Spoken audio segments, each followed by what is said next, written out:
mofinaina isan'andro atolotry ny mpitandrina rakotina valina maoly.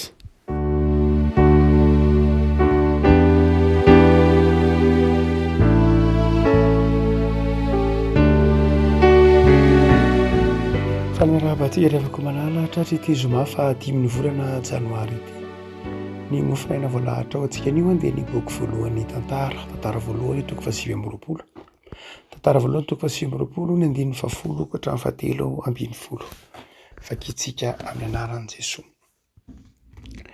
Koa dia misaotra an Jehova teo anatrehan'ny fiangonana rehetra Davida ka nanao hoe isaorana ny hainao Jehova, Andriamanitry ny Israely razanay hatramin'ny taloha indrindra ka ho mandrakizay. Anao Jehova ny fahalebiazana sy ny hery, ny voninahitra sy ny famirapiratana ary ny fiandrianana dia izay rehetra any an-danitra sy ety an-tany. Anao ny fanjakana Jehova, ary anao ny fisandratana olohany ambonin'izy rehetra, ary aminao ny arena sy ny voninahitra, ary anao no manjaka amin'izao rehetra izao. Eo an-tananao ny hery sy ny tanjaka, ka eo an-tananao koa ny mampalehibe sy ny mampatanjaka izao rehetra izao. Ko ankehitriny misaotra anao izay ry Andriamanitra io sy midera ny anaranao be voninahitra. Ray masino manomasinana amin'ny fahamarinana, teninao ny fahamarinana. Amen. Ity tantara voalohany toko faha 20 ity dia miresaka ny afatra farany nataon'i Davida tamin'ireo vahoaka zanak'Israely zany, tamin'ny zanak'Israely, ny afatra farany mba anekeny an'i Solomona ho mpanjaka.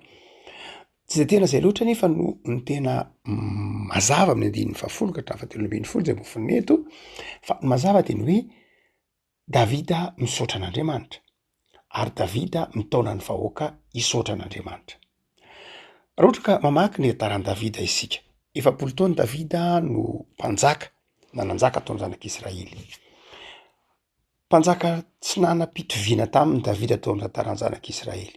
Tsy nisy mpanjaka nitovy tamin'ny Davida, Zotra Masina manazava an'izany. Tsisy ny Zotra Masina, tsisy mpanjaka nitovy tamin'ny Davida noho ny antony maro. Ny antony voalohany dia teo amin'ilay ataontsika hoe fahefana mihitsy. Davida dia tsy mpanjaka fe-mpanjaka fotsiny ihany, fa mpanjaka mpisorona.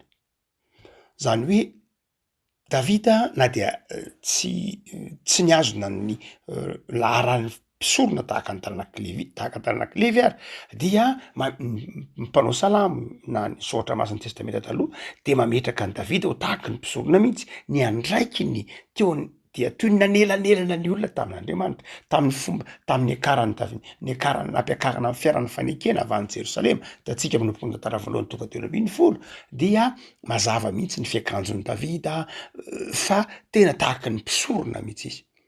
Ary ny Salama 100 aza dia manazava izay mahampanjaka mpisorona ny Davida izay azo lazaina hoe tahaka ny mpisorona mihitsy izy. Tsy kisendrasendra zany raha ohatra ka hoe avy amin'ny taranak'i Davida Jesosy, tsy mpanjaka fe-mpanjaka fotsiny Davida, fa mpanjaka mpisorona izay tahaka ny Jesosy, mpanjaka mpisorona ty amin'ny testamenta vaovao. Ao amin'ny testamenta taloha dia 2 ihany ny mpanjaka mpisorona, de Melkisedeka sy Davida. Io no mahatonga ny hoe Mesia de hivoaka avy amin'ny taranak'i Davida, satria tsy hoe mpanjaka amin'ny lafiny ara-politika mihitsy izy, fa tena voaositra, tena toy ny mpisorona Andriamanitra. Hotsika hoe miavaka izy tsy amin'izay lafin'izay ihany. Tsy amin'izay lafin'izay ihany, eo amin'ny lafiny ara-pinoana dia Davida dia olona tia an'Andriamanitra. Tena tsy ny Zotra Masina dia manazava an'izany, ary impiry Andriamanitra, impiry Jehova tsy miteny hoe tsisy soatra ny Davida. Davida dia tia an'Andriamanitra. Tsy hoe tsy nanatsiny Davida, tsy hoe tsisy tsiny Davida, tsy izay loatra be dia be, tahaka ny olombelona rehetra ihany izy. Tsy hoe tsy nanan-keloka Davida, tsy hoe marina foana Davida, tsy izay loatra, fa izao ohatry ny olombelona rehetra izy. Fa izay nampiavaka ny Davida dia izy tia an'Andriamanitra, na inona zavatra tao amin'ny fiainany, na notahiny izy, na tezitra tamin'ny Andriamanitra, na inona navelan'Andriamanitra lalovany de zao tian'Andriamanitra mandrakariva izy ary nametraka ny fitokisany tamin'Andriamanitra. Nanana miaramila betsaka Davida teo amin'ny fiainana, namirapiratra ny voninahary Davida, fa tamin'ny mpanjaka rehetra de Davida nametraka ny fitokisany tamin'Andriamanitra. Marina loatra misy le fotoana nialan'ny Davida tsy natoky an'Andriamanitra tamin'izy nanisany miaramila, fa amin'ny olona rehetra, mpanjaka rehetra tamin'ny androny de Davida ny tian'Andriamanitra indrindra. Fa izay ataontsika hoe izay rehetra zay rehefa mamaky tantara voalohany toko 7 tsika de miverina ho azaitsika ny hoe takatra Davida tsara fa ny fiainany, ny fahombiazany, ny zavatra rehetra zay teo aminy de avy amin'Andriamanitra. Ary izay fanekena ny fahefan'Andriamanitra, fametranan'Andriamanitra ho loharan'ny soa, fametranan'Andriamanitra ho loharan'ny fitahiana, fametranan'Andriamanitra ho tompon'ny hery sy ny fahefana zay ny tiany Davida ho takatra zay rehetra ny ainy ny afatra ny farany.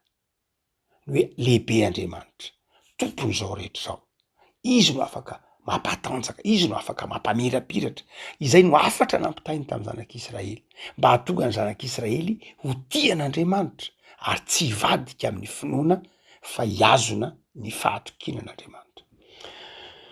Ny toy ny tantaran'i Davida zay hotsika hoe 7 taona izy nitondra tao dia indraindray rehefa mamaky ny tantaran'i Davida ny kristianina ankehitriny de indraindray mieritreritra manao hoe satria Andriamanitra ny tompon'ny hery sy ny fahefana de za tsy mila manao ninninona, satria Andriamanitra mahay ny zavatra rehetra de za tsy voatery ahay, fa Andriamanitra manao ny zavatra rehetra eo amin'ny toerana misy ahy, satria Andriamanitra ny tompon'ny hery sy ny fahefana de izy ny mametraka zay tiany apetraka, satria Andriamanitra no mandamina ny zavatra rehetra de izy ny mandamina zay tiany alamina, za kosa tsy manao na inona fa miandry fotsiny. Tsy zay Davida, tsy zay Davida. Davida de resy lahatra fa ny zavatra rehetra de avy amin'Andriamanitra, Andriamanitra ny mandahatra, Andriamanitra ny tompon'ny hery sy ny fahefana. Fa Davida na ahoana de olon'ny fahazavan-tsaina, olon'ny fanapahan-kevitra, olon'ny andraikitra, maka ohatra vitsivitsy isika. Marina fa Davida miteny manao hoe ianao ny matanjaka am'izao rehetra zao, ianao ny lohany sy amboniny amin'izy rehetra, anao ny fanjakana Jehovah, anao ny fisandratana. Fa izao Davida de olona stratège, olona nieritreritra, olona nanana vision. Ndraindray mantsika mieritreritra amin'hoe zany kristianina zany nge tsy mila vision zany amin'ny fiainany, Andriamanitra daholo mitarika ny fiainana de tsy mila mieritreritra ny kristianina. Tsia, raha mahafantatra tantaran'i Davida ianao, mamaky ny tantaran'i Davida de Andriamanitra ny tompony zavatra rehetra, tahaka ny tenin'ny Calvin io hoe Andriamanitra dia souverain, fa tsy midika akory zany hoe tsy manao ninninona, miandry fotsiny. Tsy midika koa zany manao hoe ampiana kely Andriamanitra satria Andriamanitra tsy manampy zay tsy manampy ny teta, tsy zay koa ny dikany. Fa ny dikany de ny hoe Andriamanitra ny tompon'ny zavatra rehetra, fa izao misy andraikitra tsy maintsy raisinao amaha-olona anao, misy adidy tsy maintsy ataonao, misy finiavana amin'ny alalanao Andriamanitra ny miasa, amin'ny alalantsika Andriamanitra ny miasa, zay mahafiasana atsika. Ohatsika hoe miverina kely sika matsiaro ny tantaran'i Davida. Davida marina fa nosorana ho mpanjaka izy. Aza tonoina ny ositra nataon'i Samuela an'i Davida raha niantso ny zanak' Jesse rehetra izy. Iny sorona iny tsy hoe ampy akory, mazava ho azy tsy iny akory nataontsika hoe ositra mahampanjaka, fa ny ositra mahampanjaka an'i Davida de aty Hebrona, fantatsika rehetra zany. Efa maty Saoly vao nosorana ho mpanjaka Davida. Fa le ositra nataony Samuel an'i Davida de vocation, zany hoe karazan-drazany raha ohatra ka ty amintsika raha am'izao teolojia mahazatra antsika zao de ny hoe filazana fa voantso Davida, filazana fa nandray antso Davida, filazana fa nandray ny fanamasiny Davida. Fa toy ny tantara rehefa avy eo de tena andraikitra be mihitsy.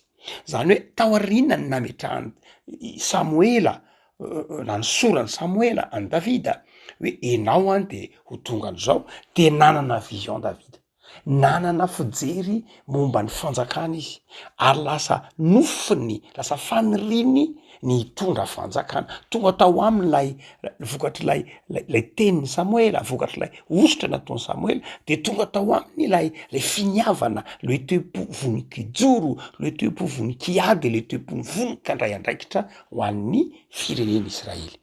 Fa tsy mbola tonga mpanjaka izy, fa rehefa tonga mpanjaka izy satria tsy nandrobaka fanjakana mihitsy Davida, fa mbola teo ihany Saoly, fa Davida kosa de resy lahatra fa ho mpanjaka izy. Fa tsy izy mihitsy akory no nanongana ny Saoly, fatatsika tsara ny tantara, tsy zay Davida, nanaja ny Saoly izy, ary tsy nikasy tanana ny Saoly Davida, tsy hoe ny antony marina fa niteny Davida hoe sanatria amiko nikasy tanana ny vahoatsy Jehova, fa noho zay. Fa amin'ireo exégète, amin'ireo mpivaofy ny tantaran'i Davida dia stratégie mihitsy koa na fahazavan-tsaina mihitsy no tsy nikasihan'ny Davida, tsy namonoany Davida any Saoly. Alay sary an-tsaina hoe novonoany Davida Saoly tao am'lay zoy izay niafenan'ny Davida ka nandeha niavela, ny teny hoe niavela moa amin'ny teny amin'ny baiboly hoe nandeha niavela de ny hoe nandeha nivoaka, atsika zany mampiasa an'izay fa ny teny malagasy madio de hoe niavela, efa tsy mampiasa an'izay intsony tsika satria lasa very moa ny teny malagasy betsaka, fa ny teny malagasy tena mazava de ny hoe niavela, zany hoe nandeha nivoaka. Dia niavela tao am'lay zoy nisy an'ny Davida Saoly, dia azon'ny Davida natao tsara ny namonany Saoly tao. Saingy hoy Davida aleo akako kely ny kapotiny, ny lay kapoty moa zany de lay akanjo be iny mba ahitany hoe teo ampelantanako ny ainy, saingy tsy novonoako izy. De nasehony an'ny Saoly zay izy manao hoe sanatria amiko nikasika ny vahoatsy Jehova. Fa zay eo amy lafiny ra-panahy. Fa ireo exégète, ireo mpivaofy ny tantaran'i Davida de nilamy de mazava tsara fa raha ohatra ka novonoany Davida tamin'iny fotoana iny Saoly, de zao tsoa nanahirana ny Davida ny ho tonga mpanjaka. Fantatry Davida tsara fa be de be ny olona miaramila ny Saoly, be de be ny zanak' Saoly, sarotra tamin'ny Davida ny aka fanjakana taorianany namonony any Saoly, sarotra tamin'ny Davida zay. Tsy hoe tahotra an'Andriamanitra ihany, iny mazava, fa ny farany hitan-tsain'ny Davida hoe manana ny fotoanany Andriamanitra ary manana ny fotoanany fa tsy mbola eo le fotoana. Zay ny dikany nakany Davida vady any Mikala. Mitovitovy amy tantara ny Andrianam-polomerina. Aza adoroana fa i Saoly de nanaza zanaka vavy antsoiny hoe Mikala, zay fantatsika tsara tarehy. I Saoly de niteny tamin'ny Davida manao hoe omeko vadinao io, tsy manino Davida, ny Mikala tena tian'ny Davida. Davida rehefa tena jerenao eny anelanelan'ny teny dia Davida nanao hoe mba hatonga anakaiky fanjakana, ahatratra lay vina ho tonga mpanjaka no nakany Davida ny Mikala. Saingy zao Mikala tsy nitovy an'izay, Mikala tena tian'ny Davida. Davida raha toka jerena am'ireo soratry reo exégète de ny hoe tahaky nataony Andrianam-polomerina hoe mba te ho vonaton'ny mpanjaka, tafiditra ao anatin'ny fanjakana sy ny tahaka zany. Porofony zany hitantsika aty amin'ny tantara faharoa, aty amin'ny Samoela faharoa, rehefa maty Saoly dia rehefa maty Saoly de nampanatsony Davida am'izay Mikala. Niteny tamin'ny Abnela sy Isibosety izy manao hoe alefaso aty Mikala. Mikala amin'ny fotoana efa nanambady. Fa hoe Davida hoe alefaso aty am'izay ny vadiko, mba ahatonga ho tafiditra aza doroana fa za dia ao anatin'ny zanak' Saoly. Naty Saoly fa za ao anatin'ny taranak'i Saoly, aza donono zay fa vadiko Mikala ary vadiko ara-dalàna, satria i Saoly de nanome Mikala any Davida. Saingy i Saoly fetsy satria efa nialina any Davida Saoly, de tsy hitan'ny Saoly zay fomba amonany Davida. Dia hoy izy tamin'ny Davida, omeko vadinao Mikala, saingy zao mandehana aloha raha mahafaty Filistina zato ianao de omeko vadinao Mikala. Davida manao hoe Saoly zany eritreritra an'ilay hoe ho fatiny Juda resy Filistina zato, matin'ny filistina zato. Davida ndray naka n'lay zay hoe izy zavatra zay ho toy ny tranga fanararoatra opportunité hoe filistina zato ve de mahazo eny mikala de tonga zanaky ny mpanjaka tsy manana olana mihitsy alefasy zay filistina zato. Izay le resantsika de resan'ny Davida moa zany le filistina zato natolotra ho vadiny mikala. Izay le resantsika manao hoe esorona ao an-tsain'ny kristianina mihitsy ny toe-tsaina mieritreritra manao hoe satria zanak'Andriamanitra de tsy mila miasa, tsy mila miezaka, tsy manao ninina, tena fahasoavana ny zavatra rehetra, tsy edikevitra, avy amin'Andriamanitra ny fitahiana, avy amin'Andriamanitra ny fahombiazana. Fa izao ny kristianina de mila manana vision. Ny vision ny Davida de ny hoe tsy maintsy ho tonga mpanjaka. Io de zao io vision io nomena tamin'ny alalan'ny fametrahan-tanan'ny Samuela, tamin'ny ositra nataony Samuela. De Davida niatriky nanaiky an'izay izay ary de nizotra ho am'izay vian'izay izy. Hotsika manao hoe toy ny tantara rehetra tao amin'ny fiainan'i Davida de zay fantatsika koa mandray ohatra mazava tsika. Rehefa nandositra Davida, nandositra tamin'ny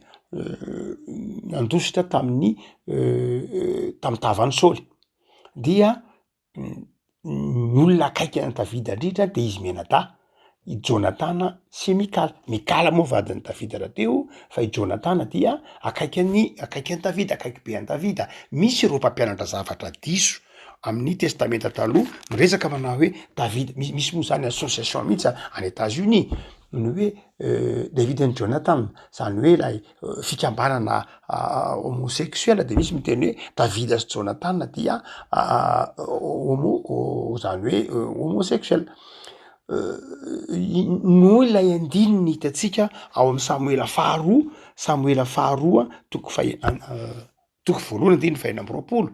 Rehefa maty Jonathan tamin'ny adiny fanaovan'ny Filistina sy Davida, resantsika kely, dia zao tenin'ny Davida anaran'i Jesoa: ory no ny aminao ary Jonathan rahalahiko, nahafinaritra indrindra ianao, nahagaga ny fitiavanao ahy mihoatra noho ny fitiavan'ny vehivavy. Io andininy io hoe nahafinaritra indrindra ianao, nahagaga ny fitiavanao ahy mihoatra noho ny fitiavan'ny vehivavy.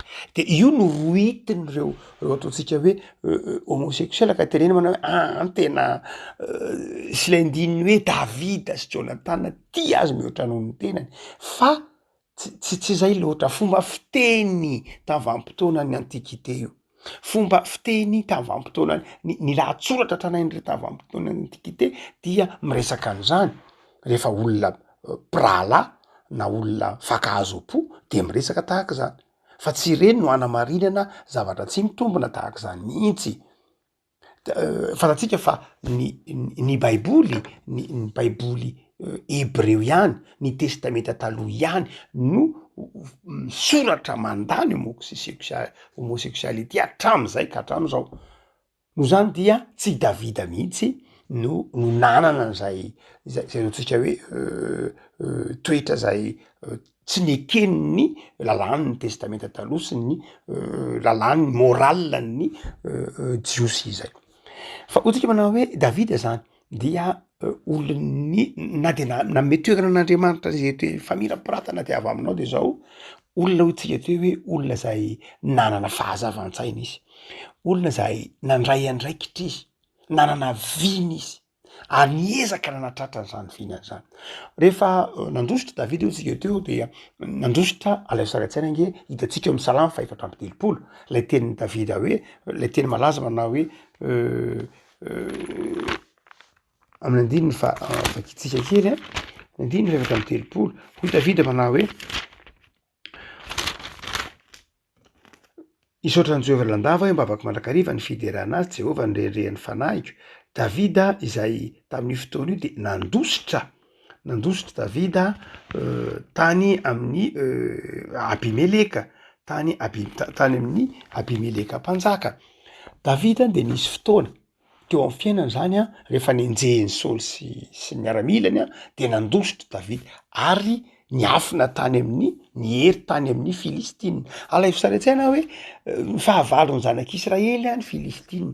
Davida sy ireo 700 lahy miaramilany dia nanao mercenaire, zany hoe nandeha zany niady niaraka tamin'ny Filistina, ary niady niaro ny Filistina Davida mba tsy ho tratra ny Saoly, satria tany amin'ny Filistina no azony Davida antoka fa tsy ho tratra ny Saoly izy, de lasa izy takany amin'ny Filistina, de fampiraharaha tamin'ny Filistina tany izy, tatsika tany Gata de tany foany Davida, dia niady tamin'ireo fahavalon'ny Filistina izy. Fandray maka kosary anafika, hitatsika ny tohitantara amin'ny faraparany bokin'ny Samuela voalohany, dia hitatsika fa anafika amin'ny zanak'Israely am'izay ara ny Filistina.